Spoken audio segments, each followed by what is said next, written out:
Howdy, everybody, and a very pleasant game day to you wherever you may be. If you haven't heard by now, it's Aggies versus Aggies as number 19 Texas A&M takes on Utah State on a Saturday morning at Kyle Field right here in where else? Aggie Land. Kickoff set for 11:45 a.m. Central Time. And for those of you who are not making your way into Kyle Field today, you can find the game on the SEC Network. It's going to be Taylor Zarzer, Matt Stinchcomb, and Alyssa Lang on the call. The Maroon and White are 1-0, and they're looking to show the necessary progress today that can give you some good feelings, some good vibes before they head up to South Bend next week to face a top 15 opponent in the Notre Dame Fighting Irish. We'll get to what we need to see from Mike Elko and company today against Utah State over the next 30 minutes here on the TexAgs Tailgate, presented by our very good friends at Duck Camp. I'm Richard Zane. Thank you for tuning into the show. And if you've got plenty of other morning options for CFB viewing, I know there's game day, the big noon kickoff, even SEC networks up there in Columbia, Missouri, as they get set for the border war a little bit later today. So with just 90 minutes to go until kickoff between Texas A&M and Utah State, here's what you can expect from this program. In just a few seconds, we're going to check in with David Nuno, TexAgs Director of Broadcast and the host of TexAgs Live. He is actually live right now at Kyle Field. We'll chat with him in just a few minutes as warm-ups are about to get underway or already underway. Throughout the show, we'll give you a handful of players to watch. We will give you some updates on some prize picks lines. We'll give you games to watch from around the country because this week's college football slate has yet to get underway. We're just about 43 minutes away from that. And we'll also make some predictions for today's matchup. And as I said, we're just moments away from chatting with David Nuno, and it is time to indeed pay some bills. Ton of appreciation to Duck Camp for jumping on as the presenting sponsor of the TexAgs Tailgate show. And David Nuno was actually kind enough to leave me a brand new read about our friends at Duck Camp. So whether you're chasing birds at sunrise, casting lines from the boat, or sweating it out during a scorcher at Kyle Field, Duck Camp has the gear to keep you cool, comfortable, and looking sharp no matter where the day takes you. This is performance-driven outdoor apparel made for the blind, the boat, or even those early, like we've got one today, Aggie football games where the only thing hotter than the seats is the scoreboard. At least that's what we hope for. Here's what's currently in the lineup. They've got the lightweight performance hoodie. It's breathable, quick drying, and made to battle that 100-degree heat. Scout shorts, tough enough to hunt, stylish enough for post-game beers. Hopefully we're going to grab a few of those later today. Luke Evangelist. The essential hoodie, so soft and comfortable, you might just decide to sleep in it. And the lightweight fishing shirt built for the flats, but clean enough for a tailgate. Whether you're gearing up for a hunt, a fishing trip, or just trying to survive September in College Station, Duck Camp has you covered. Check it all out at duckcamp.com. They are built for the outdoors, designed for everything else. And with that, let's go out to the hotline, chat with the guy who's got plenty of Duck Camp apparel, our good friend, the ever stylish David Nuno. Bobby, it feels like I just saw you like 5 minutes ago. It's impressive how you can be in two places at once. Yes, sir. That's what you call cool and calm under pressure when you realize you're probably going to be late for your TV hit, and then you find a way just to walk gingerly and make it right on time to talk a little Aggies on Aggies violence here at Kyle Field. And I'm really looking forward to seeing what advancements and what improvements we see from this A&M team. Richard, when you think about last week, we know the big storylines. From an offensive perspective, Casey and Mario and special teams looking fantastic, Marcel Reed. Defensively, the secondary looked really nice, but they were not able to get any sacks. And you know about the big plays that happened through most of all of the first half, and then, of course, the very first play of the second half. So how do they respond from that? That is the big storyline, because I don't think we're going to learn too much about this team unless it's negative. They do everything right. Well, you're supposed to do something right against Utah State. If you don't do everything right, then you start to worry about next week in Notre Dame. Well, let's not focus on the negative. Let's keep the vibes positive, at least in the early going. Before we get into those things you touched on, David, early morning kickoff. So give me the morning routine for you. What was on the menu for breakfast before you headed over to Kyle Field this morning? Well, Richard, to be honest with you, I haven't felt my best. I had a whole little thing yesterday that I'll talk about on TexAgs Live. But let's just say I gave blood and they messed up and they tried to find the hole 3 different times. Oh, so I wasn't in my best. It was not a great experience. But you talk about this morning, I wake up around 6 a.m. I did a 10-mile bike ride. I ran, and then I watched game day, and I made breakfast for myself and some of the kids. Because, when you have teenagers, they wake up a little bit later than the rest. But that's how I got started, and I rushed over here to get ready for this game. But I always take in a little game day, a little SEC network to get me ready for the morning. 10-mile bike ride's impressive. You must be training for something. Let's talk about this one. So I see you're already out there on field level, people walking by you. What have you seen so far? What can you describe about the scene inside Kyle Field right now? Well, I'm a little disappointed. A few minutes ago, we had Tommy Moffitt right behind me on my left shoulder. He's walked away. Don't know where he is. Bryson Barnes was warming up. He is the Utah State quarterback on my left side over here. I don't see him right now. A lot of the Utah State players are starting to work their way back. From an A&M perspective, as you can tell, it's pretty bare. I don't see anybody from A&M out right now except for personnel. So we'll see when they come out here. That a lot of them were warming up, special teams players, just trying to get their early part of the warm-up. But as you're seeing, a lot of the Utah State players are still here. Number 61 over there to my left, he was just shadow boxing a moment ago. So hopefully that's not a sign of things to come here at the game. But I'd say the vibes are a little bit less intense at this point than it was a week ago. You know, that first game, there's this intensity that you can't wait for the first hit. I think these guys know what's up. There's that number 61 who's doing the shadow boxing again. He's coming right behind me in a moment, so you'll be able to see him. I'll have Brian Jones kind of point at what I'm talking about. They're all in their zone there for Utah State as they get ready to take on Texas A&M here at Kyle Field. If there's one guy I don't want to be shadow boxing around, you would be the one guy at TexAgs that might not be the safest play. Although that guy looks like he's got a few inches, maybe some reach on you, maybe some poundage as well. Let's talk Aggie defense, David, because we know what the storyline was all offseason about the inability to stop the run. We saw what UTSA did last week. A lot of their rushing yardage came on 5 big plays. Of course, the 75-yard rushing touchdown to begin the second half. They rolled up 203 on the ground. But on the other side of that, A&M only had 1 sack. A lot of that was because Owen McCown was getting the ball out quickly, stuff like that. So what do you want to see from the Aggie defense? What do you need to see from the Aggie defense today that will give you plenty of hope before heading up to Indiana next week?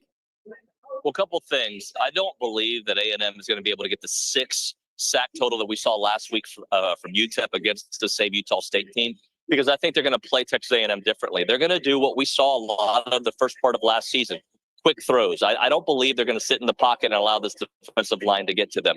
But I expect to see some sacks in this game, all right? So that number, let's at least see it double. That's a big part of it.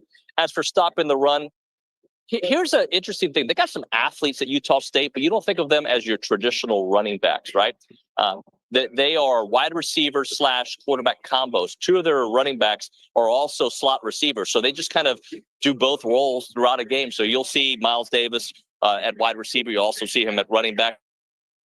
And there are others as well that do that. There's Javen Jacobs, who does it both as well. Another thing to pay attention to is, as I mentioned, the 6 sacks. Part of that was a couple things.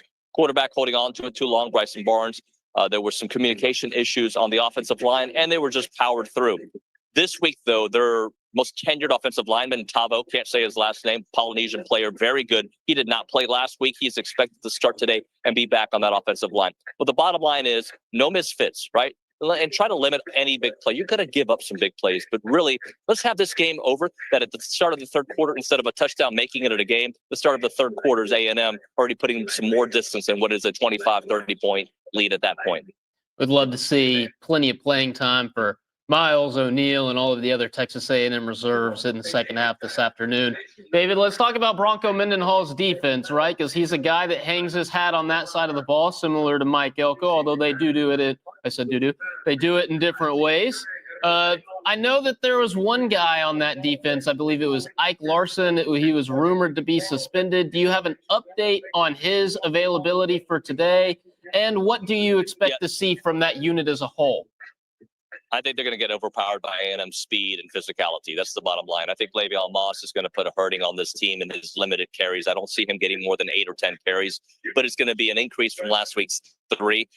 They're going to be overmatched. As for Ike Larson, as you mentioned, he is supposed to be suspended for 6 games. I don't know the reason for it, but it sounds to be an internal matter. So, no, I do not expect to see Ike Larson, who's supposed to be the best defensive player. He's going to miss almost half the season or half the season because of this suspension. So don't expect to see him there. Defensive line is going to get overwhelmed with A&M's offensive line, though. So I expect to see the physicality and the speed take advantage of a Bronco Mendenhall game.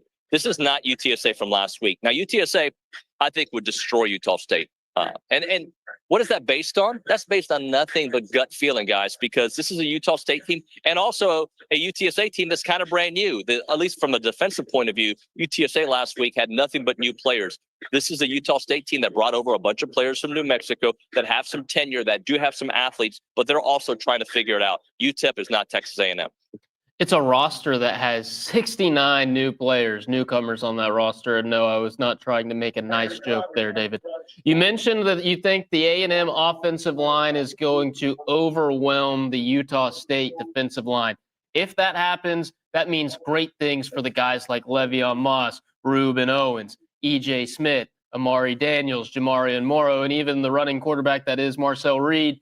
What do you think about the Texas A&M running game coming into this one? I know there was a lot made about their performance or lack thereof a week ago.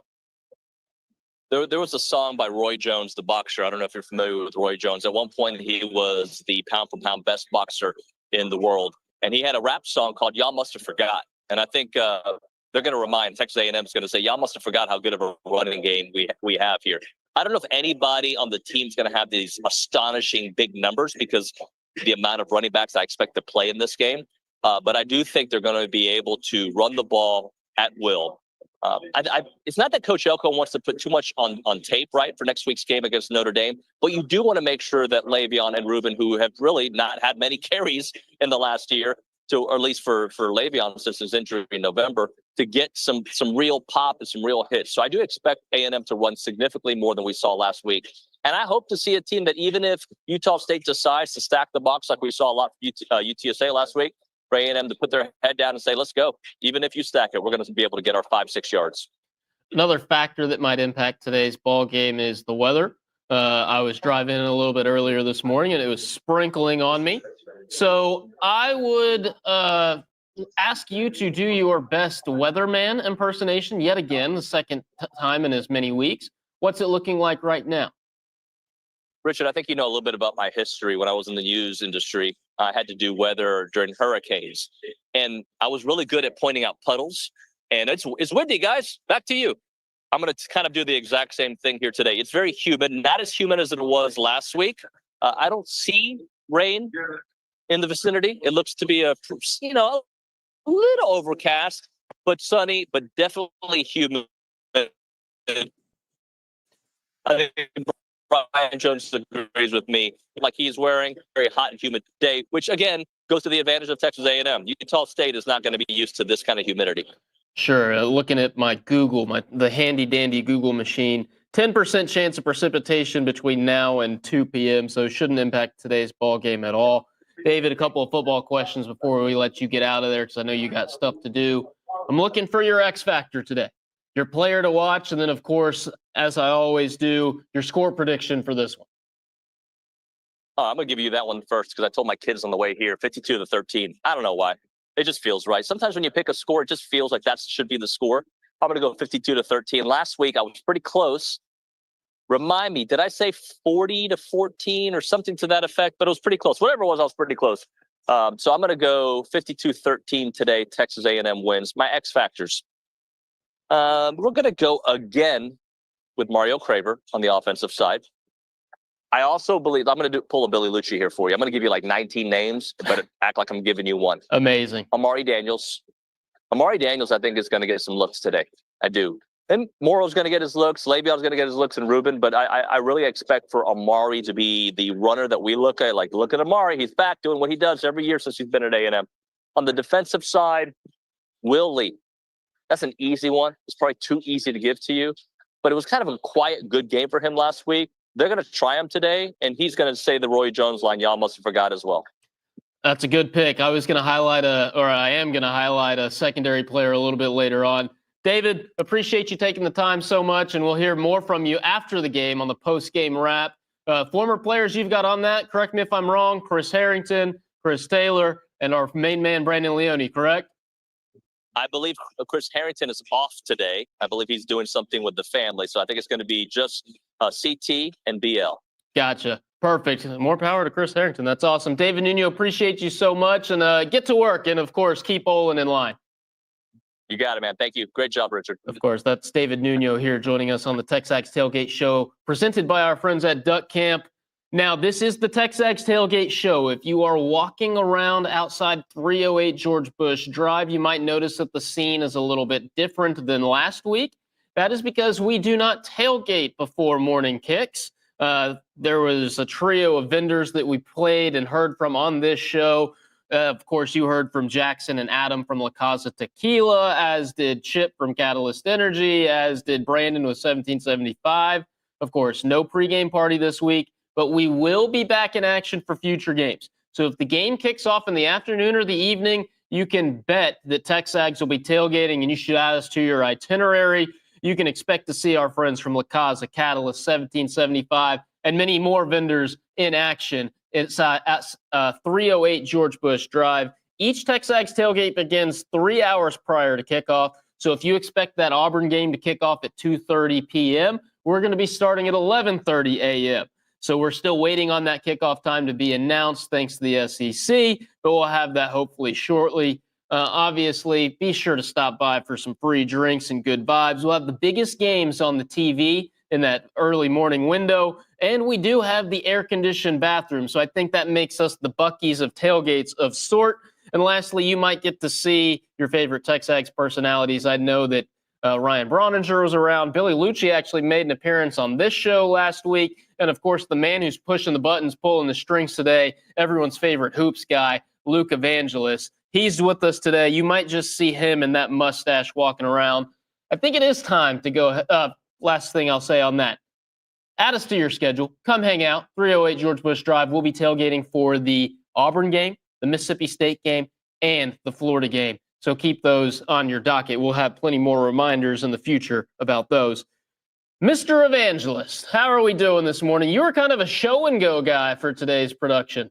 Yeah, I'm feeling good. Obviously, it's a little bit different. Just water on the menu today. Not our usual drinks of choice, but it's a morning game, and some of us were out late last night, so we need to recover. Some of us were not at Northgate, filming the very it was very humbling and very emotional to be at that Hall of Fame banquet and see guys like Ryan Swope and just so many legends there receiving their awards. And, it was great to go watch that. But I'm excited for A&M football to be back and another game at Kyle Field. What more could you ask for? Absolutely. Luke's bringing the energy today, even after he was working late at night at the 47th Annual Burgess Banquet. We'll talk more about the Burgess Banquet as Texas A&M's Athletics Hall of Fame welcomed its 2025 class last night. Luke, with that, let's go ahead and get into players to watch, shall we? Let's begin with the fighting Texas Aggies. I pulled Casey Concepcion. You can see how I got those two guys confused. They might be, you might make them a duo. You might want to watch both of them at the same time, because if you're not keeping an eye on both, one of them's going to run right past you. Last week, Concepcion, 3 receptions, 72 yards. He had 166 all-purpose yards when you factor in the punt game. He had that 80-yard punt return for touchdown, 2 total TDs. He was every bit as advertised in week 1. So what is he going to do for an encore? The pass catcher showcased that explosiveness we've been hearing about throughout spring ball and then, of course, all throughout fall camp. So does Concepcion and the aforementioned Mario Craver, do they again have another big game? Or does Colin Klein choose to lean on the running game, get that going before they head to South Bend next week? Regardless, KC is going to contribute in one way or another, and lightning could indeed strike yet again at Kyle Field. On the defensive side for Texas A&M, I'm again highlighting safety Marcus Ratcliffe. David Nuno highlighted Mr. Will Lee III, the blanket. Last week, Ratcliffe had 7 tackles, 4 of them solos, a TFL, and 2 PBUs. He came close to an interception in the second quarter against UTSA, but wasn't able to haul it in. I think this Texas A&M secondary is much improved. I think they showed a little bit of that last week against the Roadrunners. Now it's time to see them follow it up, prove it this week, and then show that they can be a team that can stop a team's passing attack before they head to South Bend. Additionally, I want to see that same defense not give up as many rushing yards, and that does indeed come down to run fits from the linebackers and the safeties. Of course, we know what happened on that 75-yard touchdown run last week. So it isn't just on Ratcliffe. It's on everybody. The defensive line, the linebackers, the corners, the safeties. They all need to be minding their P's and Q's so that they can give me some confidence that they're capable of stopping the rushing attack before they have to try and bottle up Jeremiah Love. Luke, before we move on to the Utah State side, do you have an individual player you're keeping an eye on this afternoon? Well, I'm keeping an eye on Ashton Bethel-Roman, but I want to go to KC, what you were saying about him. His 166 all-purpose yards last week were almost the most in an entire year. If you go back to last season, Le'Veon Moss with 175 all-purpose yards against Missouri was the only time an Aggie had more all of last season. And he had, I believe, 156 of those 166 in the first half. So what KC did in the first half last week was almost better than any performance all-purpose wise all of last season. So as Olin Buchanan would say, what do you do for an encore? And I think that applies to both KC and Mario. But if teams are paying a lot of attention on them, what can Ashton Bethel Roman or maybe Terry Bussey do in week 2?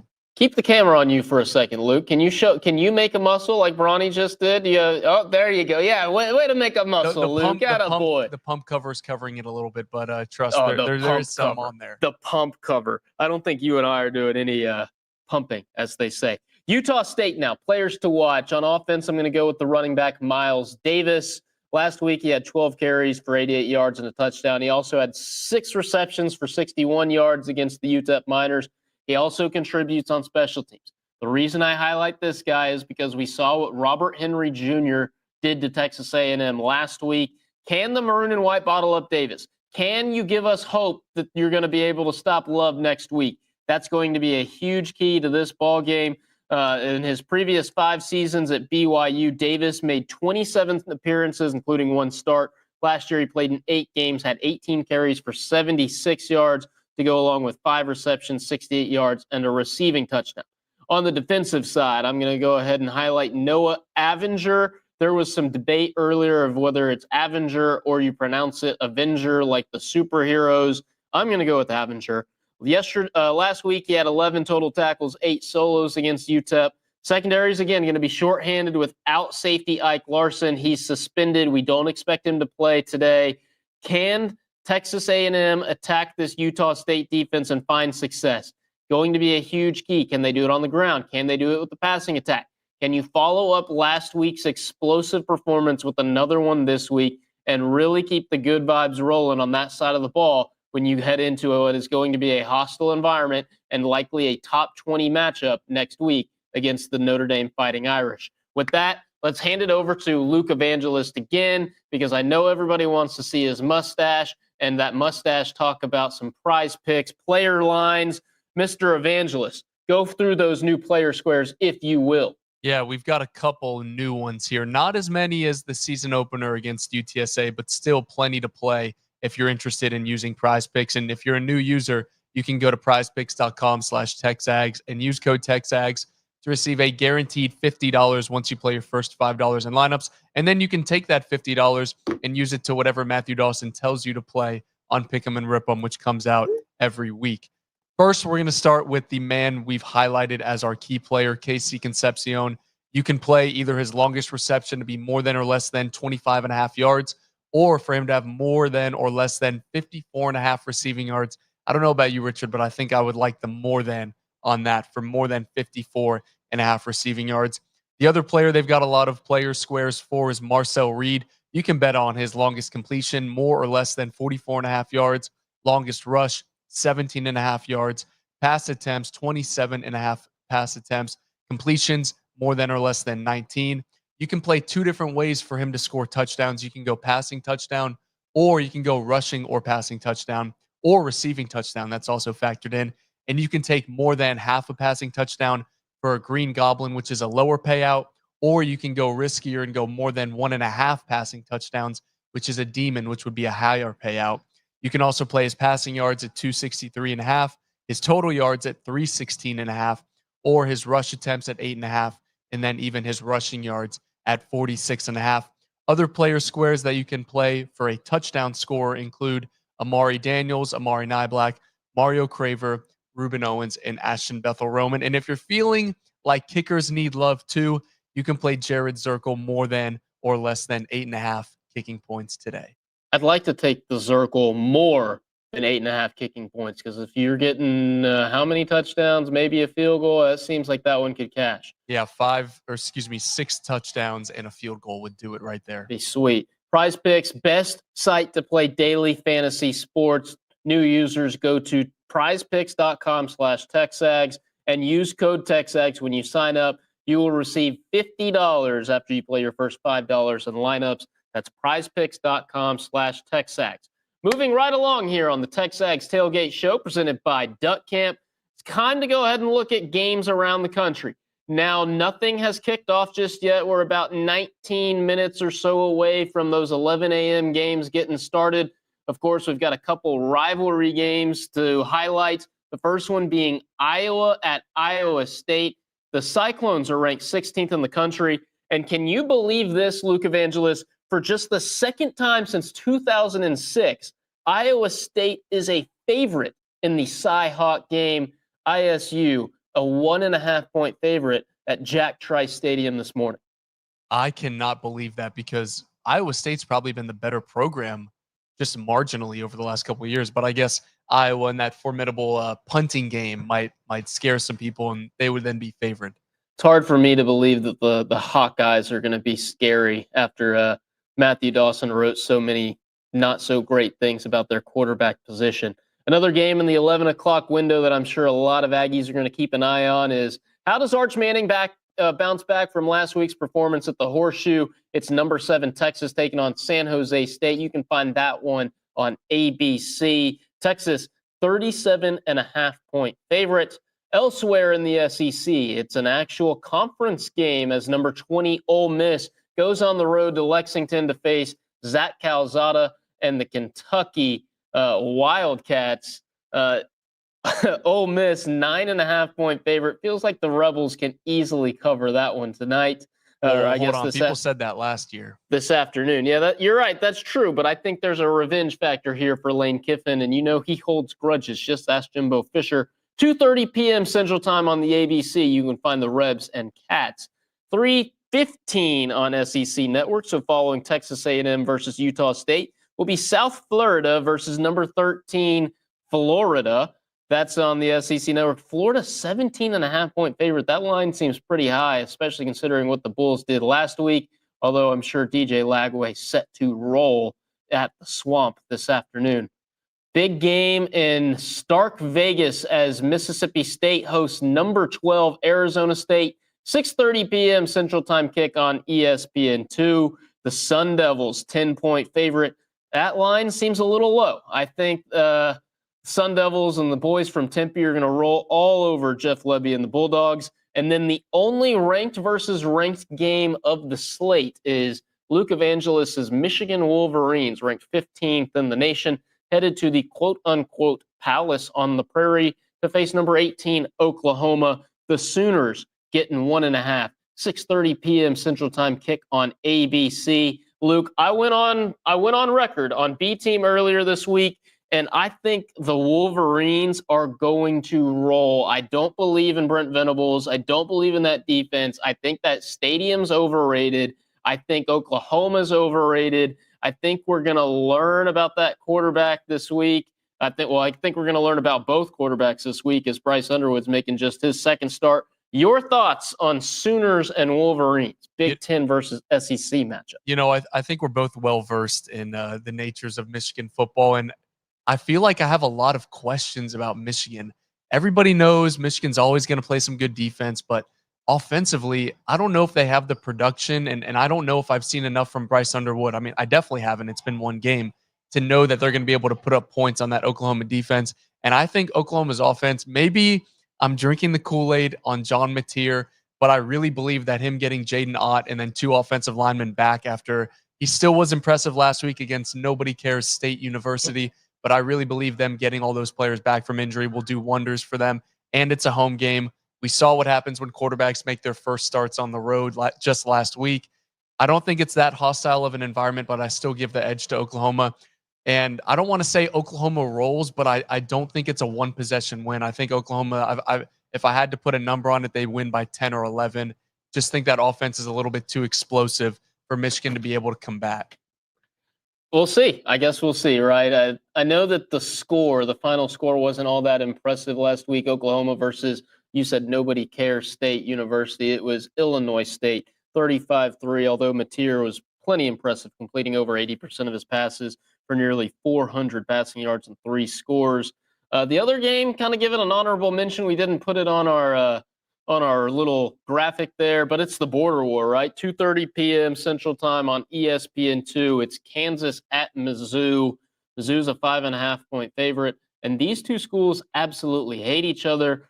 Do yourself a favor, give yourself a history lesson, look it up. It goes back to even before these two states were actually states and before these two universities actually existed. That'll be an interesting one to watch. And also, I'm a fan of Eli Drinkwitz because I think he's funny. So I know that's an unpopular opinion. Mr. Evangelist, elsewhere in the world of Texas A&M athletics, Jamie Morrison and the 10th-ranked volleyball team completed a Beehive State back-to-back.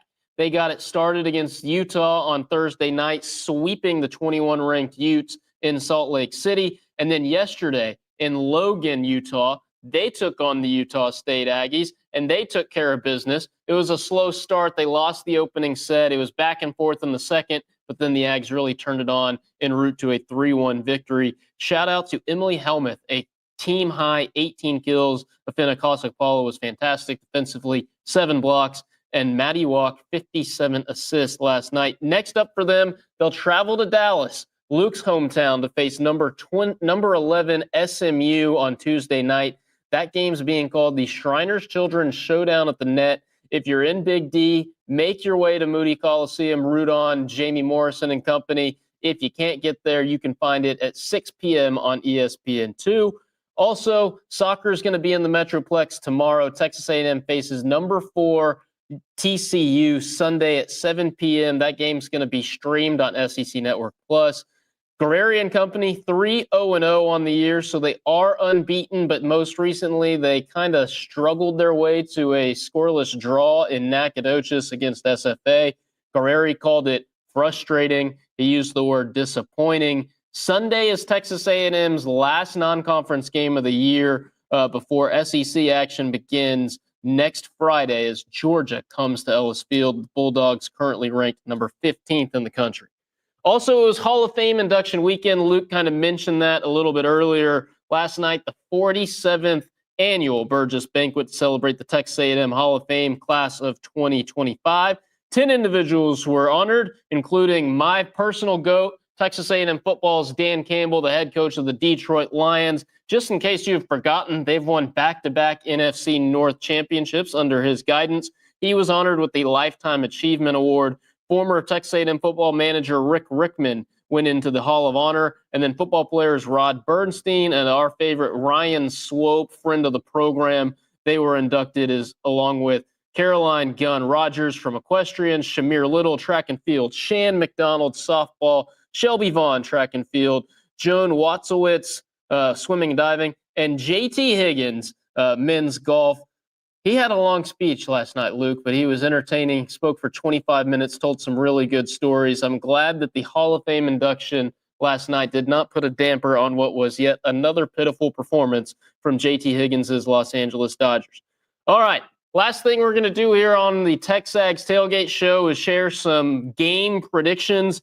Just going to go ahead and review how we did last week. Yours truly went 1-2. I've still got 2 pending, although one of them took a huge hit.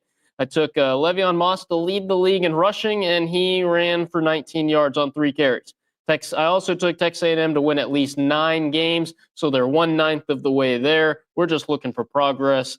I hit on my pick for Marcel Reed to account for at least 4 touchdowns, although the Aggie secondary did not have a single takeaway. I took him to have 2, and then I picked Texas A&M to cover that 24.5-point line, so that meaningless touchdown, well, I guess it was meaningful to some with 14 seconds left against the Texas A&M reserves, really screwed me over. Predictions for today's ball game against Utah State. Le'Veon Moss is going to score 1 touchdown. That's prediction number 1. I'm going to say Marcel Reed plays turnover-free football yet again, and I'll take Cassius Howe to get home for a sack against Bryson Barnes today. Luke, I filled out 4. I should have taken 5, so I'm going to throw it to you for a 5th prediction just to round it off. Sorry to put you on the spot. What do you have? I've got A&M hanging a 50-piece on offense. Now, okay, there's a lot of different ways they can get there. We've seen they can add it in the special teams game, maybe a pick 6 or a fumble 6, but I think A&M goes for 50 today on the offensive side of the ball. And you know what, Luke? I like that pick. Good pick. And if you get it wrong, I'll wear it. If you get it right, I'll take the credit for you. And because I have to pad the stats, I was sub 500 last week. I'm going to cheat with my 5th pick. Aggies, because they're both the Aggies, are going to win. And I think the Aggies are covering. Not going to say which one, though. Mr. Evangelist, anything we missed here on this edition of the TexAgs Tailgate Show? The border war. I cannot wait to watch it. Oh, yeah, I mentioned that, but I'm excited to get it started as well. We're only 10 minutes away from college football here on this Saturday morning. If you've tuned in for the last 35, 36 minutes, we've given you some extra content. We've gone 6 minutes over. You're welcome. But thank you for tuning into this edition of the TexAgs Tailgate Show, presented by Duck Camp. Of course, thank you to Duck Camp for always sponsoring this. You can check out TexAgs.com. We'll have plenty more pregame coverage already on the site. We'll have in-game coverage on the site as well, and then keep it locked right here for post-game coverage, beginning with the post-game wrap presented by TKO Insurance. Once more, thanks to our friends at Duck Camp for sponsoring this edition of the TexAgs Tailgate Show. We'll catch you next time. And as always, beat the hell out of Utah State.